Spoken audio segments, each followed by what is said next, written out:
Les ombres de l'île des Ombres en 1825, au cœur des mers agitées des Caraïbes, une île mystérieuse, surnommée l'île des Ombres, émergeait des brumes comme un spectre inquiétant. Cette île, enveloppée de légendes terrifiantes, était le repère de pirates notoires, et ses sombres recoins étaient le lieu de nombreuses histoires de peur et de mystère. Le capitaine François Dubois, un pirate redouté pour ses exploits audacieux et son habileté stratégique, était le maître incontesté de l'île des Ombres. Malgré sa réputation de fer, une vague d'angoisse s'était emparée de lui ces dernières semaines. Les rumeurs parlaient de spectres marins et d'un ancien malheur qui revenait hanter l'île. Le capitaine Dubois, homme de courage et de raison, trouvait difficile de rester insensible à ces contes effrayants, surtout lorsqu'une série d'événements inexplicables avait commencé à perturber la routine de son équipage. L'histoire débute une nuit noire et orageuse. La mer était déchaînée, et le vent hurlait comme une bête en furie. Le navire du capitaine Dubois, le « Sanglier des mers », était ancré dans une baie abritée de l'île. Les membres de l'équipage, fatigués et nerveux, s'étaient retirés dans leur quartier, laissant la solitude envahir le pont. Soudain, des bruits étranges résonnèrent dans la nuit, des chuchotements indistincts, des craquements mystérieux venant des profondeurs de la jungle.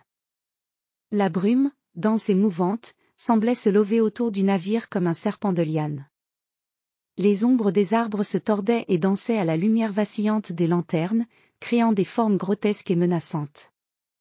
Le capitaine Dubois, bien que déterminé, ne pouvait ignorer l'angoisse qui s'insinuait dans ses pensées. Les récits des anciens, qui parlaient de la malédiction d'un trésor perdu et des âmes tourmentées de pirates morts, semblaient se manifester sous forme de signes sinistres. Chaque craquement de bois et chaque souffle du vent semblaient être des présages de malheur. Un soir, alors que le capitaine se promenait sur le pont en réfléchissant à la situation, il remarqua quelque chose d'étrange. Des traces de pas étaient visibles dans le sable de la plage, des empreintes inhabituelles et profondes, comme si quelque chose ou quelqu'un avait récemment quitté la mer pour rejoindre l'île. Dubois, armé de son courage et de son scepticisme, décida de mener une enquête. Avec une équipe restreinte, il pénétra dans la jungle dense de l'île. Les arbres, hauts et imposants, formaient un plafond de verdure presque impénétrable. Les lianes et les racines créaient un enchevêtrement complexe, et la lumière de la lune peinait à percer à travers les feuillages. À chaque pas, une nouvelle ombre se dessinait, et les bruits de la jungle semblaient se multiplier, accompagnés par les murmures du vent.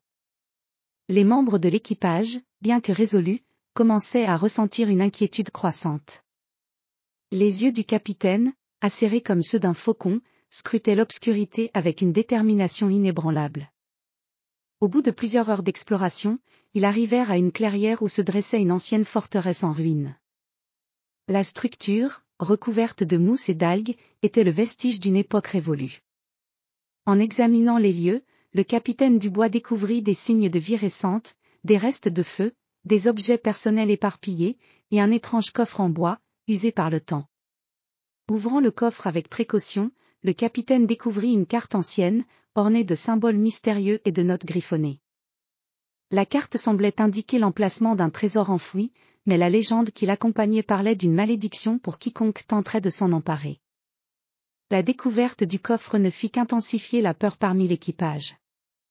Les nuits suivantes furent marquées par des événements de plus en plus étranges, des lumières fantomatiques dansaient sur la mer, des cris inhumains résonnaient dans la jungle, et des visions troublantes apparaissaient dans les rêves des marins.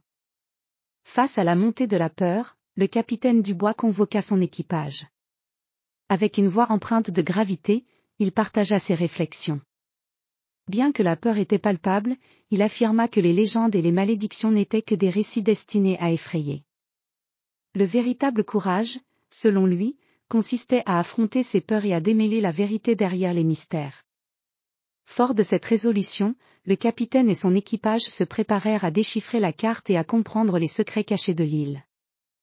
Leur détermination, bien que mise à l'épreuve, se renforça à chaque obstacle surmonté.